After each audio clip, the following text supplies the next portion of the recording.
हरे हे नाथ नारायण वासुदेव श्री कृष्ण हे नाथ नारायण वासुदेव श्री कृष्ण गोविंद हरे मुरारे हे नाथ नारायण वासुदेव श्री कृष्ण गोविंद हरे मुरारे हे नाथ नारायण वासुदेव श्री कृष्णचंद्र भगवान की जय।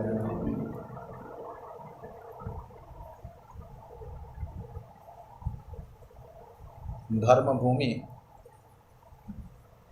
कुरुक्षेत्र में भगवान श्री कृष्ण कौरव और पांडव उन दोनों की सेनाओं के मध्य में अर्जुन के रथ पर सारथी के रूप में विराजमान है और रथ के पृष्ठभाग में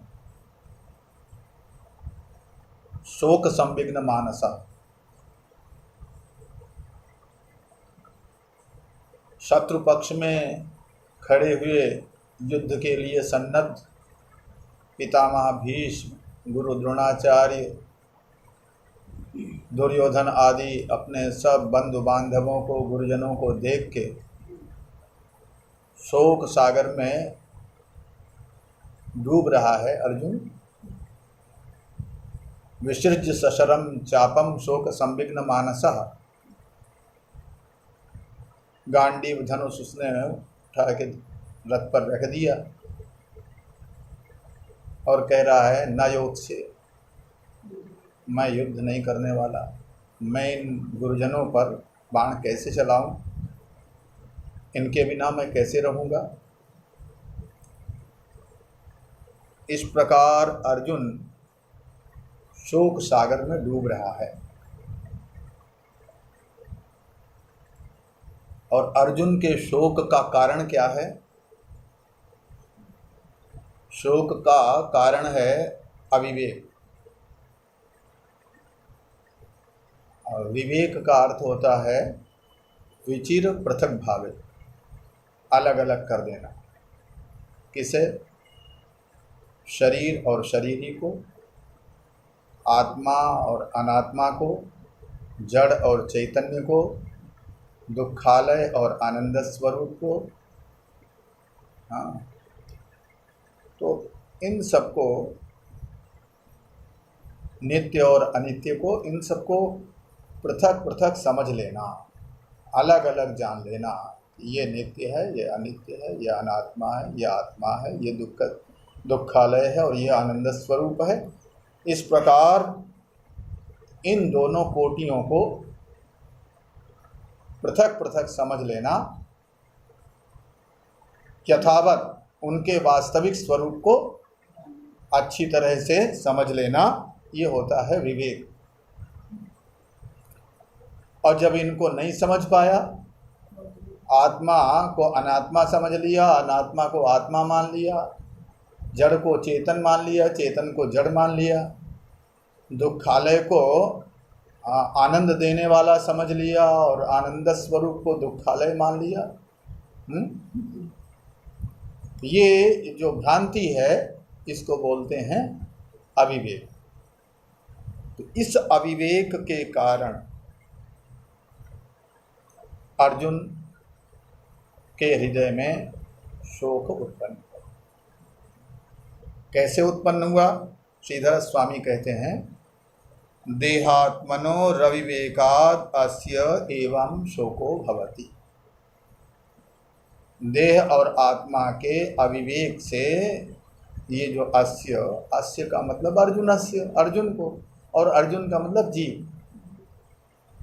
देह और आत्मा के अविवेक से अर्जुन को शोक हो रहा है का मतलब केवल अर्जुन नहीं है, अर्जुन का मतलब सारे जीव जो आत्मा अनात्मा के स्वरूप को नहीं समझ पाए, वो समस्त जीव, संसार के संपूर्ण जीव यहाँ अर्जुन पद से लिए गए हैं, अस्य पद से लिए गए हैं। तो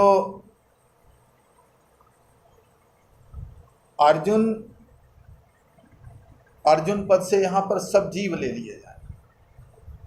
अर्जुन यहाँ इन दोनों को यदि सर्वथा भिन्न समझ ले, अलग अलग समझ ले, इनके वास्तविक रूप को, स्वरूप को जान ले, तो उसे शोक नहीं होगा।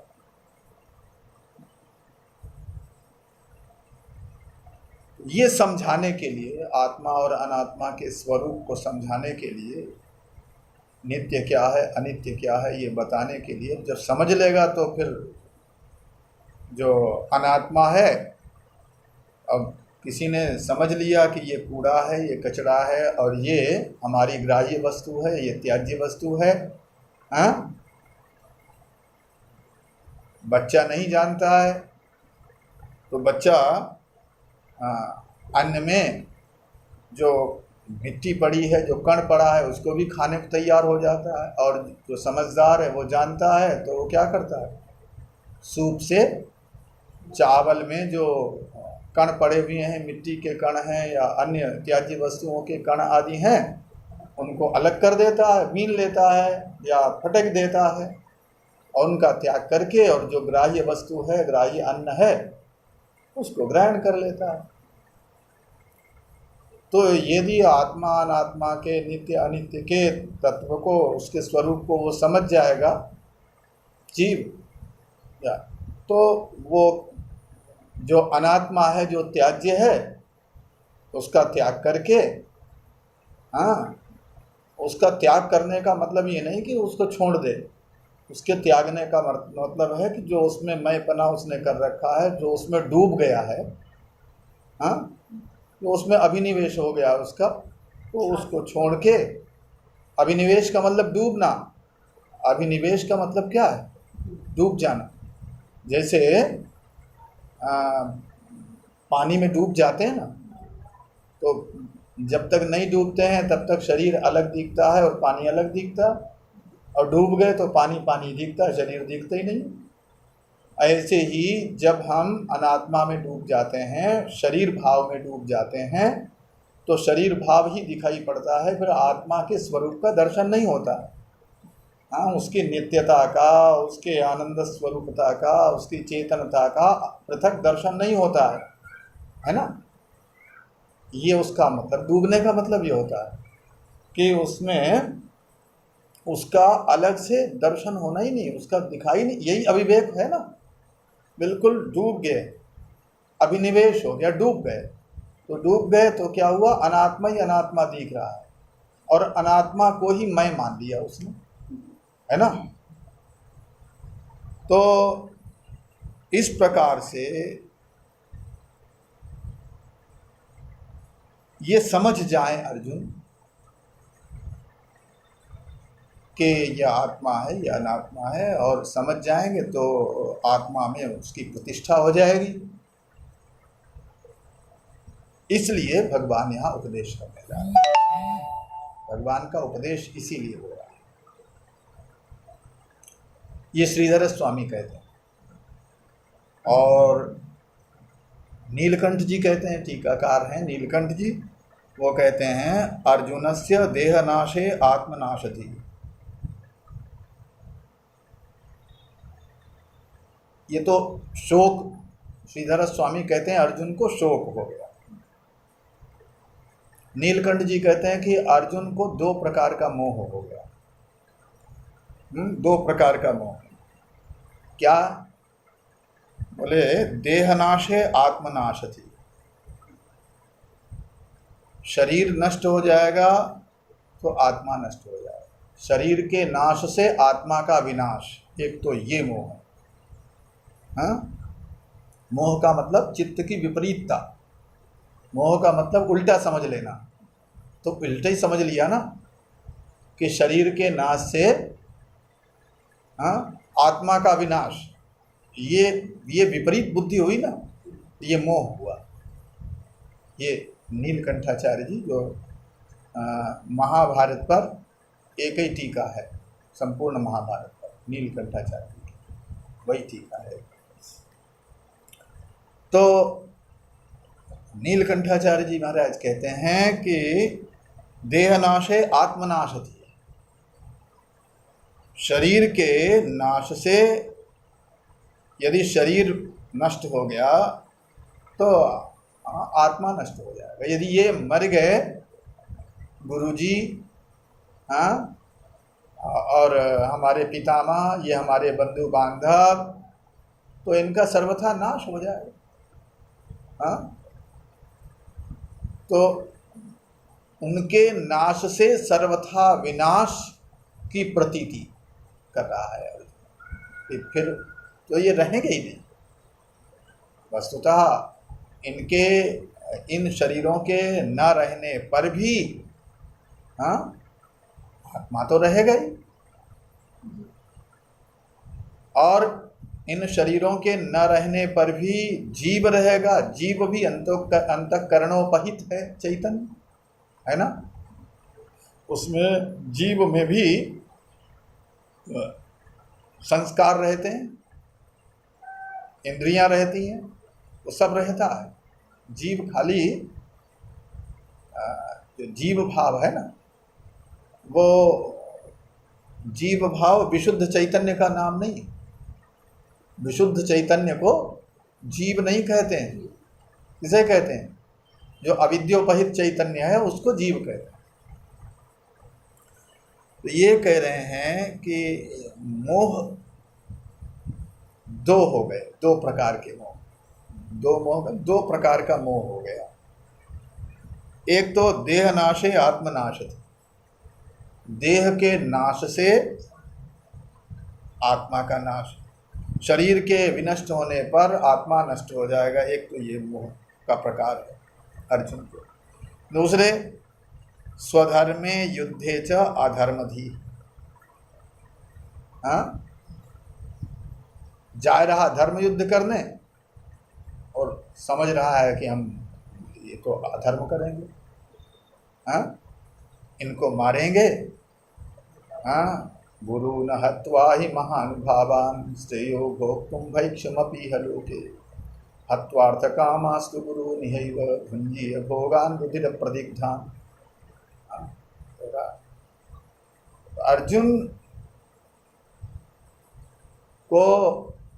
अर्जुन की बुद्धि में क्या आ रहा है कि वो धर्म को अधर्म मान, हाँ, ये मोह का प्रकार, ये विपरीत ज्ञान कि धर्म को अधर्म मान, कि गुरुजनों पर बाण चलावेंगे, द्रोणाचार्य जी पर बाण चलावेंगे, बीच पितामह पर बाण चलावेंगे, युद्ध करेंगे यहाँ तो हिंसा होगी, हिंसा होगी।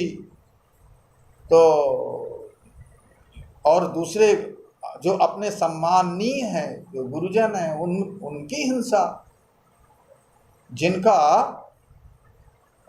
तू कहकर भी जिनसे नहीं बोला जा सकता है, जिन्हें नहीं पुकारा जा सकता है। गुरुम हुम कृत्य तुम कृत्य त्वं कृत्य, हाँ, गुरुम हुम कृत्य त्वं कृत्य त्वम, हाँ, आदि कहकर जिनको नहीं बुलाया जा सकता है, पुकारा नहीं जा सकता है, उन पर हम, हाँ, बाणों के प्रहार की बात भी करना, वाणी से भी बोलना कि हम तुम्हें मारेंगे, ये भी पाप है जिनके लिए। और मन में आवे कि हम इन पर बाण चलावेंगे तो वो भी पाप। वाणी से कहा है कि हम तुम्हें मारेंगे, हाँ, तुम पर प्रहार करेंगे, तो ये भी पाप है। और उन पर प्रत्यक्ष रूप में बाण चलाना ये तो बहुत बड़ा पाप है। तो जो धर्म युद्ध है उसको अधर्म युद्ध मान लेना, हाँ? धर्म के लिए करने जा रहे हैं और उसको अधर्म मान लिया, ये जो है ये क्या है? ये मोह है। तो नीलकंठाचार्य जी कहते हैं अर्जुन को दो प्रकार के मोह हो, दो प्रकार का मोह। मोह की दो कोटियां, एक तो देह के नाश से आत्मा का नाश समझ रहा है, और दूसरे धर्म को अधर्म मान रहा है। हाँ, ये दो प्रकार का मोह हो गया उसे। अब भगवान आदि शंकराचार्य जी कहते हैं, भगवान आदि शंकराचार्य जी ने शोक और मोह दोनों स्वीकार किए कि अर्जुन को शोक और मोह दोनों हो गए। शोक किसे कहते हैं? शोक कहते हैं मानस संताप। आनंद गिरि जी कहते हैं शोको मानस संताप। शोक कहते हैं जो चले गए, जो बीत गया, जो परिस्थिति बीत गई, जो व्यक्ति चले गए, हाँ, भूतकाल, और उसके लिए मन में जो जलन होती है उसको बोलते हैं शोक। शोक भूतकाल के लिए होता है और मोह वर्तमान काल के लिए होता है, और भय भविष्य काल के लिए होता है ना। ये तीनों में अंतर है। शोक किसके लिए? भूतकाल, वो मर गया, अब के लिए उसके लिए बैठ के रहो। हाँ, तो ये जो भूतकाल है, शोक भूत की ओर और मोह वर्तमान से होता है ना।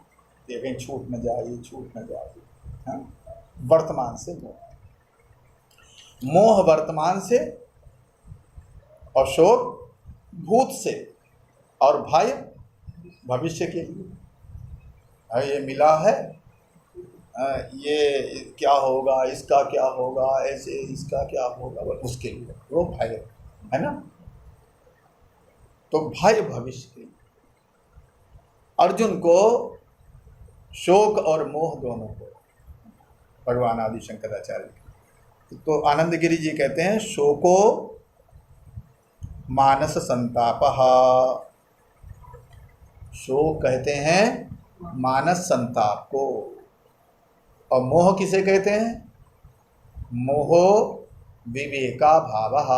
मोह कहते हैं विवेक का अभाव। मोह कहते हैं जब हम वास्तविकता को न समझ पाए, हाँ, अलग अलग न कर पाए, जब हमारी समझदारी जो है ना नष्ट हो जाए, प्रज्ञा नष्ट हो जाए, तो ये जो नासमझी का नाम जो है ना, नासमझी का नाम मोह। कुछ का कुछ समझने लगे। पहले तो ना, पहले विवेक आवेगा, पहले अविवेक आवेगा, और अविवेक जब हम वस्तु की यथार्थता को नहीं समझ पाएंगे, ये अविवेक हुआ। और फिर उसके बाद अविवेक के बाद में क्या होता है कि उसकी यथार्थता को न समझ के हमने उस वस्तु को कुछ का कुछ समझ लिया, ये मोह। दोनों में अंतर थोड़ा सा। हाँ, वस्तु का जो स्वरूप है, जैसी वस्तु है वैसा न समझ के उसको दूसरे ढंग का समझ लिया, दूसरा समझ लिया, ये हो गया मोह। मोह वैचित्य, तो चित्त की जो विपरीतता है वो उल्टा, चित्त उल्टा पड़ जाए, कुछ का कुछ समझने लगे। तो इसीलिए श्री आनंद गिरि जी ने मोहो विवेका भावः, ये उन्होंने अर्थ किया। मोह कहते हैं विवेक के अभाव को, है ना। तो यहाँ भगवान आदि शंकराचार्य जी कहते हैं कि प्राणिनाम शोक मोहादि संसार बीजभूत दोषोद्भव कारण प्रदर्शनार्थत्वेन व्याख्येयो ग्रंथा। इस आगे के ग्रंथ की आवश्यकता क्या? श्रीमद् भगवद गीता की क्या आवश्यकता? हाँ, जो आगे उपदेश भगवान देने जा रहे हैं, इस उपदेश की क्या आवश्यकता है? तो कहते हैं प्राणिनाम शोक मोहादि संसार बीजभूत दोषोद्भव कारण प्रदर्शनार्थत्वेन प्राणियों के हृदय में जो शोक मोह आदि संसार के बीज उनके हृदय की जमीन में जो जम गए हैं, बीज पड़ गए ना, शोक मोह के बीज, और उन शोक मोह के बीज से क्या हुआ? संताप होता है, भय होता है, क्लेश होता है, आदि आदि जो है, ईर्ष्या है, मेरा तुम्हारा, ये सब, ये सारे जो हैं इन बीजों से ही पैदा होते हैं।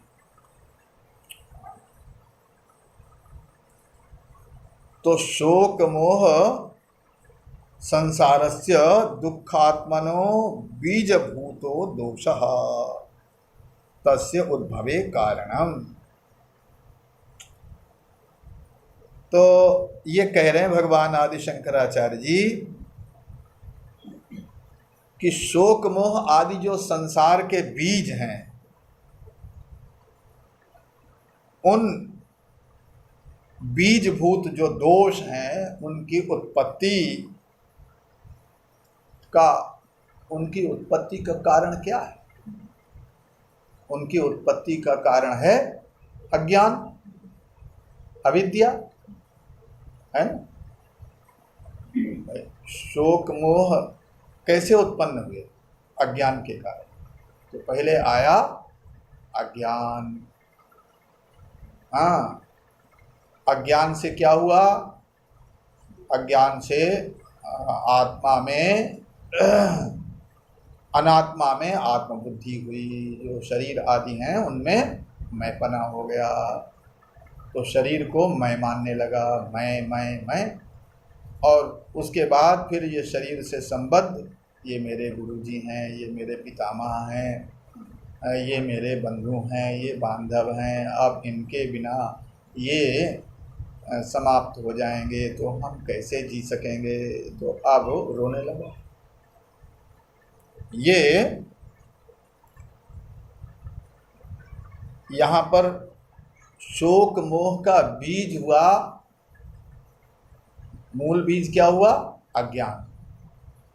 और अज्ञान से हुआ मैंपना, अनात्मा में अहम बुद्धि, और उससे उत्पन्न हुआ क्या?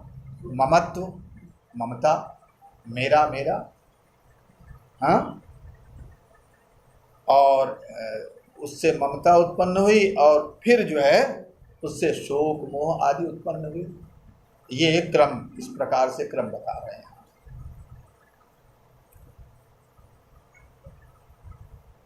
तो स एव संसारस्य दुःखात्मनो बीजभूतो दोषः।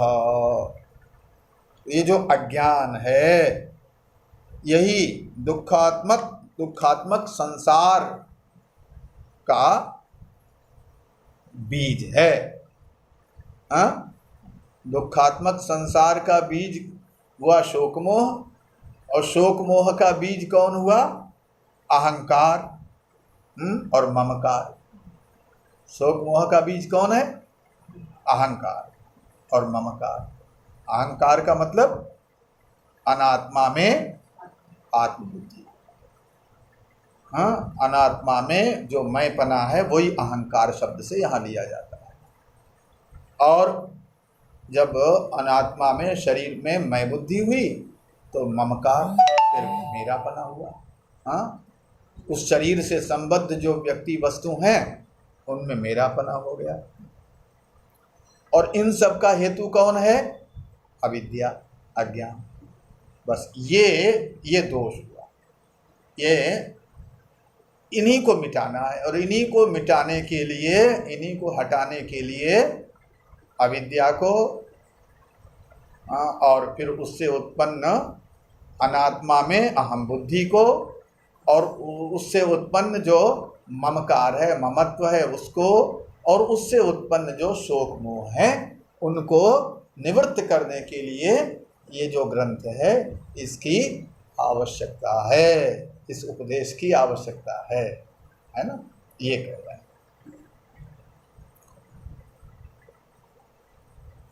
और शोक से पार होने का साधन क्या है?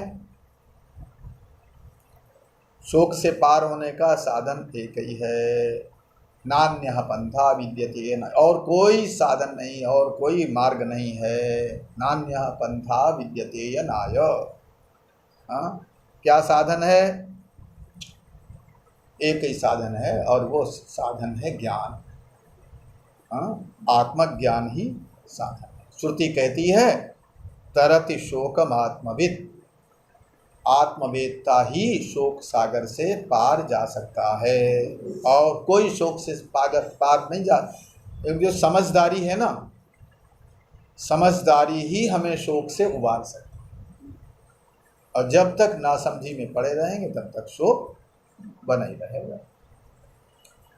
तरति शोकम आत्मविद, तो ये जो आत्मवेत्ता है, जिसने आत्मा को आत्मा के रूप में समझ लिया और अनात्मा को अनात्मा के रूप में समझ लिया, और आत्मा को आत्म स्वरूप में सच्चिदानंद स्वरूप में समझ के और उसमें प्रतिष्ठित हो गया, और फिर उसे अनात्मा का दर्शन होता ही नहीं। अनात्मा का दर्शन तब तक होता है जब तक उसकी आत्म स्वरूप में स्थिति नहीं होती है, और आत्मा स्वरूप में स्थिति होते ही फिर तो एकत्व का दर्शन होने लगा ना। फिर तत्र को मोह कः शोकः एकत्व मनुपश्यतः। जैसे किसी ने जब तक उसे रस्सी का स्वरूप नहीं समझ में आ रहा था, रस्सी नहीं दिख रही थी ढंग से, तब तक उसे डर लग रहा था, तब तक उसमें सांप दिख रहा था, और जब उसने प्रकाश से उस रस्सी के स्वरूप को समझ लिया, अरे तो रस्सी है, और उसे हाथ में उठा लिया, तब उसे उस रस्सी में सांप दिखेगा नहीं, तब तो उसमें रस्सी रस्सी उसे दिखाई पड़ेगी, सांप दिखाई नहीं पड़ेगा। तो ऐसे ही जब आत्म स्वरूप में आत्मा के स्वरूप को समझ लिया और उसमें प्रतिष्ठित हो गया, तो फिर अनात्मा का दर्शन होगा ही नहीं।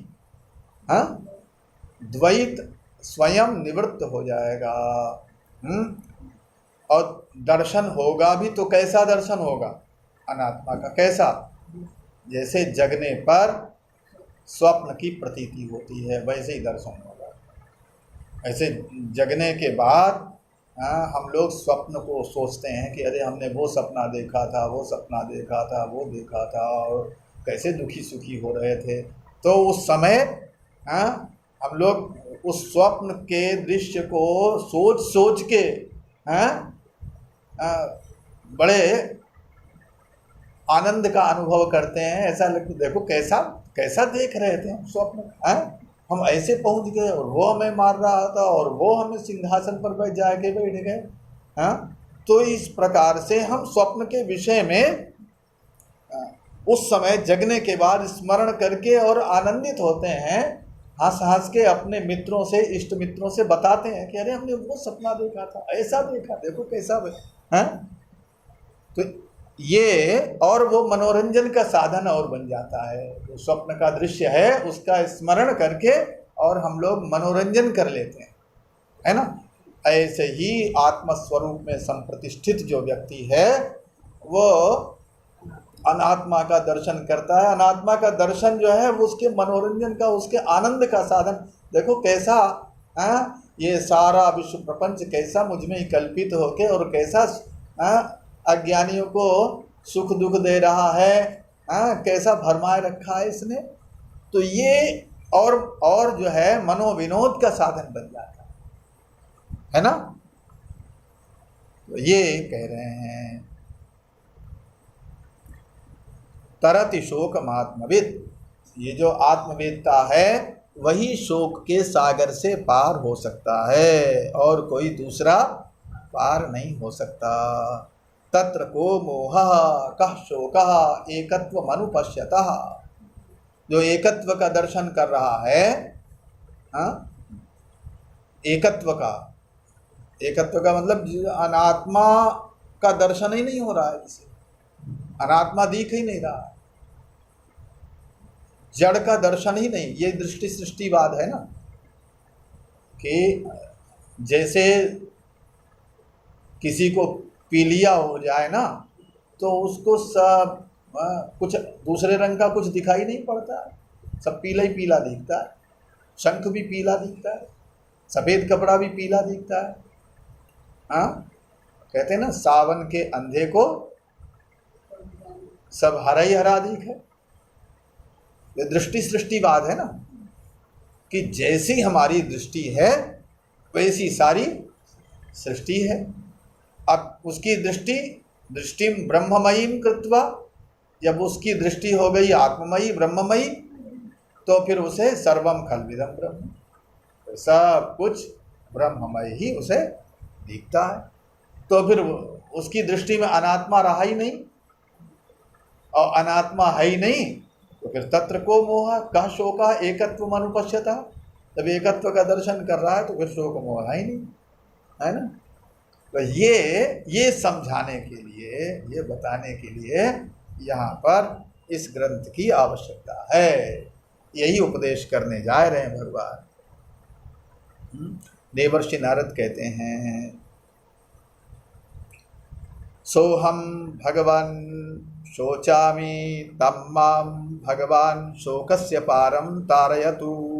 महाराज, हम कितने शोकग्रस्त हैं, सनत कुमार से कहते हैं, हम कितने शोक सागर में निमग्न हो रहे हैं। आप हमें शोक सागर से पार उतारो, पार उबारो। आप भगवान हैं और हम शोक सागर में डूब रहे हैं। भगवान का मतलब आप सक्षम हैं हमें उबारने में, हमें शोक सागर से पार उतारने में आप सर्वथा सक्षम हैं, और हम शोकग्रस्त हैं। इसलिए आप कृपा पूर्वक हमें शोक सागर से पार उतार दीजिए। श्रुतमेतत् भगवद ऋषिभ्य तरति शोकमात्मविदिति। हमने सुना है कि एतत् भगवद ऋषिभ्य,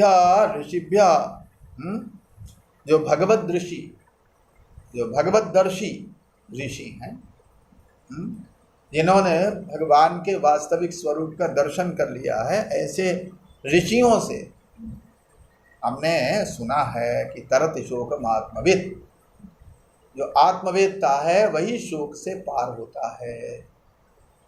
तो इसलिए आप हमें शोक से पार उतार दीजिए। इसका मतलब क्या हुआ?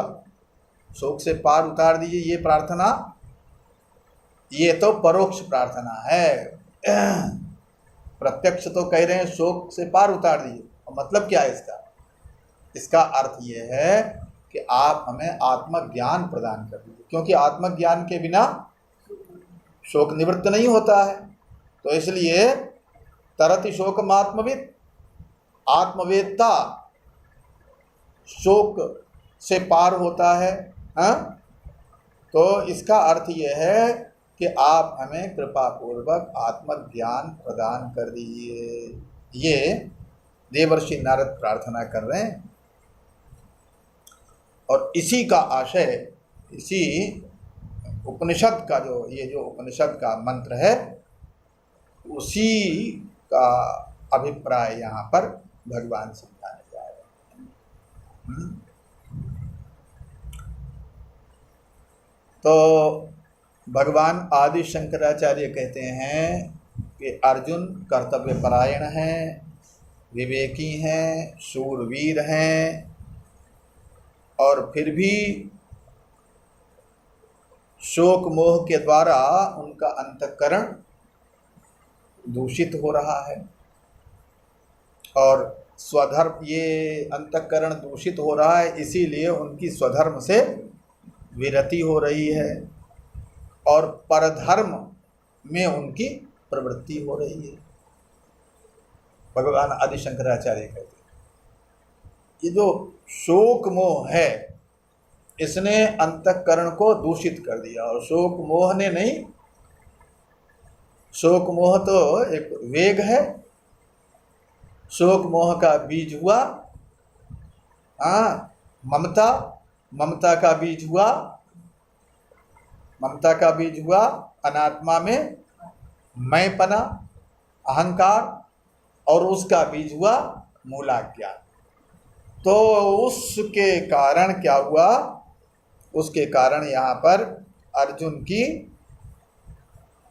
अपने धर्म से उपरति हो रही है। वो अपने धर्म से, जो क्षात्र धर्म है, जो क्षत्रिय का धर्म होता है, उस क्षत्रिय के धर्म से वो हट रहा है और परधर्म में उसकी प्रवृत्ति। परधर्म क्या, किसका? किसका धर्म? भिक्षा मांगना किसका धर्म होता है? सन्यासियों का होता है, ब्राह्मण का धर्म नहीं है। ब्राह्मण को धन केवल भिक्षा नहीं है, ब्राह्मण का धन भिक्षा नहीं होता है। सन्यासियों का, परिव्राजकों का धन, परिव्राजकों का धर्म होता है भिक्षा। भिक्षा से अपनी आजीविका, धर्म क्या कहें कि आजीविका का साधन होता है, शरीर चलाने का साधन। धर्म तो उनका और ही होता है। धर्म तो होता है, वो ये है कि शरीर को, शरीर चलाने का, शरीर के निर्वाह का एक साधन मात्र। तो उसमें अर्जुन की परधर्म में प्रवृत्ति। अच्छा, भिक्षासन धर्म इसलिए भी कहा गया है क्योंकि भिक्षासन से वो ऐसा साधन है ना, उससे संग्रह करना है। अब संग्रह नहीं होगा, भिक्षासन करेंगे तो मान अपमान भी सहना पड़ेगा, कहीं सम्मान होगा तो कहीं अपमान भी होगा, तिरस्कार भी होगा। तो देह भाव से धीरे धीरे देह भाव से निवृत्ति छूटेगा ना, मान अपमान सहेगा। तो ये भिक्षासन में होता है ना। अरे बाबा कोई काम धाम नहीं करे, इतना मोटा हो गया, अरे कुछ काम करके खाया कर, इतने। तो ये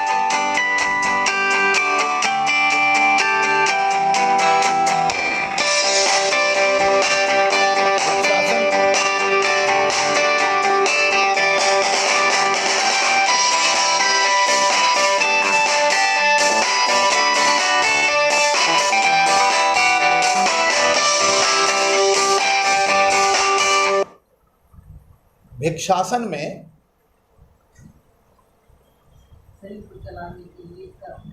भिक्षासन तो शरीर को चलाने के लिए, और वो धर्म इसलिए हो जाता है क्योंकि उसमें वो साधन है ना। वो परिव्राजक का जो लक्ष्य है उसकी प्राप्ति में साधन है। उसमें सहिष्णुता आदि आती है, वैराग्य का भी साधन बनता है, तितिक्षा का भी साधन बनता है ना। इसलिए भिक्षासन है, अहंकार के नाश का भी। तो ये सब साधन बनता है, इसलिए वो धर्म बताया, परधर्म। यहाँ पर परिव्राजक का धर्म है भिक्षासन। तो उसमें प्रवृत्ति हो रही है अर्जुन की, और अपने धर्म से निवृत्ति हो रही है, अपने धर्म से हट रहा है।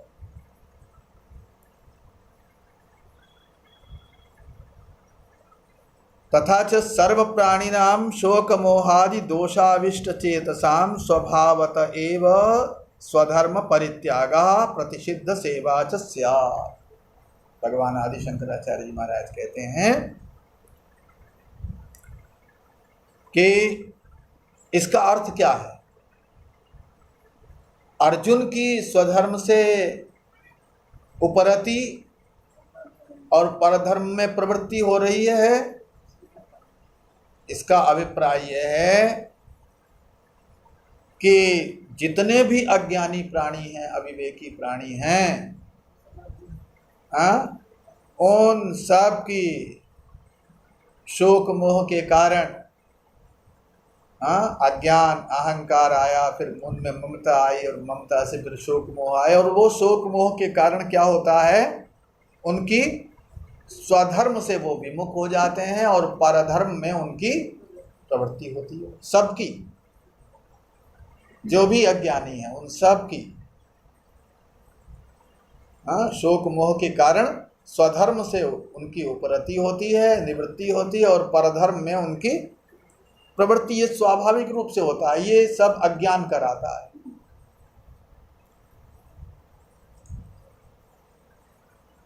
स्वभावत एव स्वधर्म परित्यागः प्रतिषिद्ध सेवा च स्यात्। और कदाचित कोई व्यक्ति अज्ञानी है और वो स्वधर्म करता हुआ दिख रहा है, ब्राह्मण है, ब्राह्मण के कर्तव्य का पालन कर रहा है, क्षत्रिय है, क्षत्रिय के कर्तव्य का पालन कर रहा है, हाँ? मान लो वो अपने कर्तव्य का पालन करता हुआ दिख रहा है पर है अज्ञानी, तो कहा जाएगा भाई अज्ञानी होते हुए भी इसकी तो स्वधर्म में प्रवृत्ति हो रही है, ऐसा क्यों? तो भगवान आदि शंकराचार्य जी कहते हैं कि भाई स्वधर्म में यदि किसी अज्ञानी की प्रवृत्ति होती हुई भी दिखे तो वो प्रवृत्ति कैसी होती है? बोले वो प्रवृत्ति फलाभिसंधि पूर्विकैव, वो प्रवृत्ति फलाभिसंधि पूर्वक ही होती है। फलाभिसंधि किसे कहते हैं? फलाभिसंधि कहते हैं तद विषय अभिलाषा। फलाभिसंधि तद विषय अभिलाषा। फलाभिसंधि कहते हैं उसके विषय की इच्छा।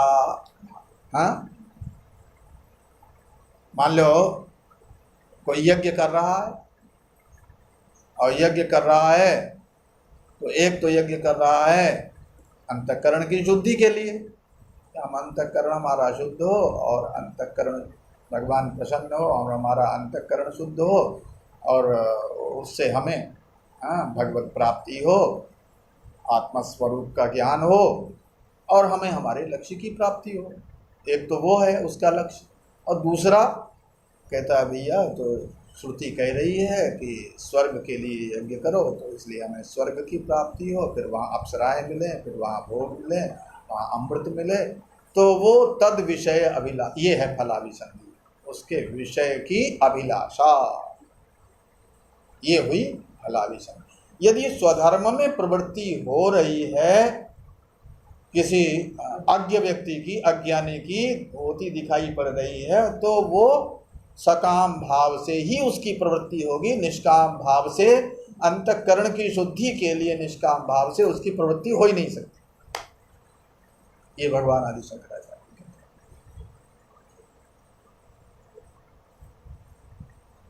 तो फलाभिसंधि पूर्विकैव,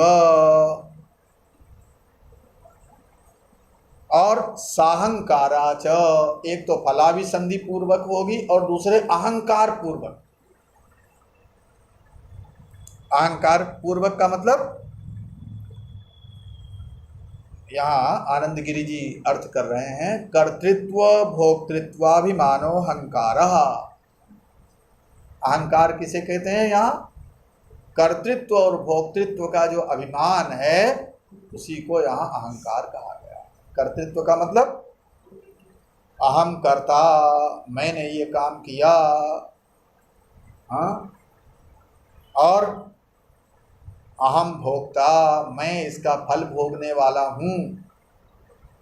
ये जो कर्तृत्व भोक्तृत्व का जो अहंकार है, अभिमान, इसी को यहाँ, तो यदि स्वधर्म में किसी अज्ञानी की प्रवृत्ति दिख भी रही है तो वो प्रवृत्ति एक तो फलाभिसंधि पूर्वक होगी, फल की कामना से होगी, और दूसरे कर्तृत्व भोक्तृत्व पूर्वक होगी। मैं ये कर रहा हूँ, मुझे ये फल मिले और मैं इस फल का भोगने वाला हूँ, भोगता हूँ, ये अहंकार पूर्वक हो, ये कह रहे हैं। अब ये कहते हैं ततः शुभ कर्मानुष्ठानेन धर्मोपजयात्। अच्छा, जब अभिमान कर्तृत्व भोक्तृत्व अभिमान पूर्वक हुई और फल की कामना से हुई तो उसमें कर्तापन आया, भोक्तापन आया, और फल की इच्छा से वो स्वधर्म का पालन, तो फल मिलेगा निश्चित, और फल दोनों प्रकार का मिलेगा। किसी भी कर्म में कोई भी ऐसा कर्म नहीं होता है जिस कर्म के साथ दोष और गुण दोनों नहीं होते हैं, जिसमें पाप और पुण्य दोनों नहीं होते हैं, ऐसा कोई कर्म नहीं जिसमें पाप और पुण्य दोनों नहीं। दोष और गुण, आग यदि जल रही है तो आग के साथ धुआं जरूर होगा, आग है तो धुआं है। हाँ, तो ऐसे ही जैसे अग्नि के साथ धुआं होता है, हाँ, उसी प्रकार कर्म के साथ दोष तो निश्चित रहते हैं। हाँ, गुण दोष दोनों होते हैं। तो मान लो पहली बात तो कर्म पूरी तरह से, कई बार दोष आ जाते हैं, सफल होता ही नहीं, पूर्ण होता नहीं। और यदि पूर्ण हो गया, हाँ, पूर्ण हो गया, मान लो आपने कोई शुभ कर्म किया और वो फलाभिसंधि पूर्वक, कर्तृत्व भोक्तृत्व पूर्वक आपने किया और वो पूर्ण हो गया और उससे उसका फल मिला, पुण्य जो प्राप्त हुआ, उससे जो अदृष्ट मिला, उससे क्या होगा? तो भगवान आदि शंकराचार्य जी महाराज कहते हैं, कर्मानुष्ठानेन, शुभ कर्मानुष्ठानेन धर्मोपचयात्, शुभ कर्म के अनुष्ठान से धर्म का उपचय हुआ, धर्म का संग्रह हुआ, अदृष्ट का, पुण्य का संग्रह हुआ। और उससे क्या होगा? बोले इष्टम देवादि जन्म, उससे देवता बन जाएगा, देव आदि शरीरों में जन्म हो जाएगा, फिर वहाँ सुख प्राप्ति, वहाँ सुख मिलेगा, हाँ, अनुकूल भोग मिलेंगे। अशुभ कर्म हुआ तो, हाँ, कर्म तो दोनों प्रकार के होंगे, तो अशुभ कर्म हो गया तो उसके अनुष्ठान से बोले तिर्यक आदि शरीरों की प्राप्त, पक्षी बनेगा, पशु बनेगा और वहाँ दुख मिलेगा। और यदि शुभाशुभ मिश्रित कर्म हुए तो मनुष्य का शरीर मिलेगा और यहाँ सुख दुख दोनों मिलेंगे इस शरीर में। इस प्रकार से संसार बना ही रहेगा, आवागमन के चक्र में चलते ही रहेंगे, संसरण बना ही रहेगा।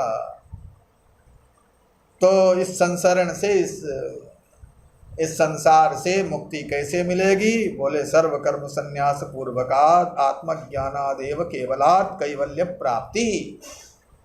हाँ, बोले भाई इससे मुक्ति, तो मुक्ति का एक ही साधन है, हाँ, कि निष्काम भाव से अंतःकरण की शुद्धि के लिए स्वधर्म का पालन करते हुए जब अंतःकरण विशुद्ध होगा तो ज्ञान होगा, आत्मज्ञान होगा और फिर कैवल्य की प्राप्ति होगी। और तब आत्यंतिक रूप से शोक मोह की निवृत्ति होगी। और जब शोक मोह की निवृत्ति होगी, तब जो है सर्वथा अपने सच्चिदानंद स्वरूप में यह संप्रतिष्ठित हो जाएगा। तो उस कैवल्य की प्राप्ति के लिए, आत्मज्ञान के लिए, हाँ, भगवान यहाँ पर उपदेश करने जा रहे हैं। और इसीलिए आगे श्री भगवान उवाच, बोलिए श्री कृष्ण चंद्र भगवान।